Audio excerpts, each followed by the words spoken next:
श्रीराम समर्थ. सत्पुरुष व त्याचा अनुग्रह.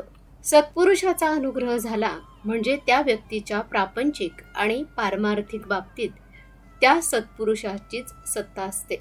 सरकारच्या हातात सर्व सत्ता असते आणि राज्ययंत्र सुरळीत चालण्याकरिता एकेका खात्याकडे एक एक कामगिरी सोपवलेली असते. कायद्याला धरून जोपर्यंत ते खाते आपले काम करीत असते तोपर्यंत सरकार त्यात ढवळाढवळ करीत नाही.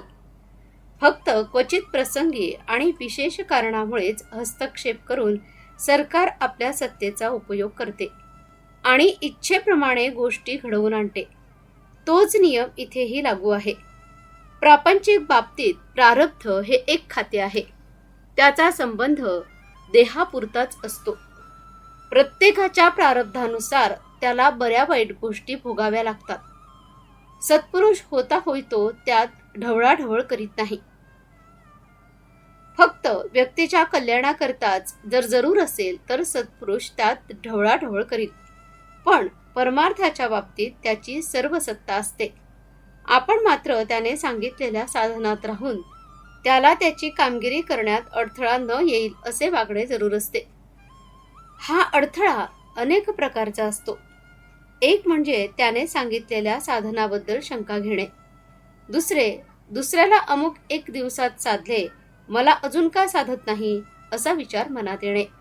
आणि तिसरे, सांगितलेल्या साधनापेक्षा काही अधिक किंवा कमी करण्याचा प्रयत्न करणे. थोडक्यात म्हणजे एकदा संतांच्या पायावर डोके ठेवल्यावर आपला प्रपंच आणि परमार्थ ही दोन्ही त्याच्याकडे सोपवून प्रपंचात घडणाऱ्या गोष्टी त्याच्याच इच्छेने घडतायत अशी भावना ठेवून आपले कर्तव्य करीत त्याने सांगितलेल्या साधनात एकनिष्ठेने राहणे हाच खरा मार्ग आहे. संतांच्या देहाकडे पाहण्याचे कारण नाही. त्यांचा देह आमचे काम करीतच नाही. तो परमात्मा स्वरूप आहे ही जी आपली भावना ती आपले काम करते. संत अत्यंत दयाळू असतात. सत्पुरुषाला भगवंत भेटलेला असतो. म्हणून सत्पुरुष हा देहाने या जगात राहतो असे दिसले तरी अंतर्यामी तो भगवंतापाशीच असतो.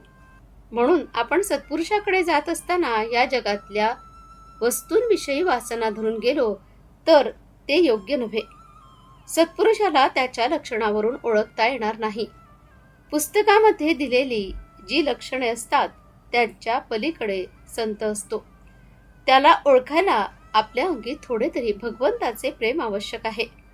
भगवंताचे प्रेम हे एक मोठे वेड आहे. ते ज्याला लागेल तो भाग्याचा खरा. आजचे बोधवचन. भगवंताच्या दास्यात जे प्रेम आहे ते जगाच्या मालकीत नाही. जानकी जीवन स्मरण. जय जय राम. श्रीराम समर्थ.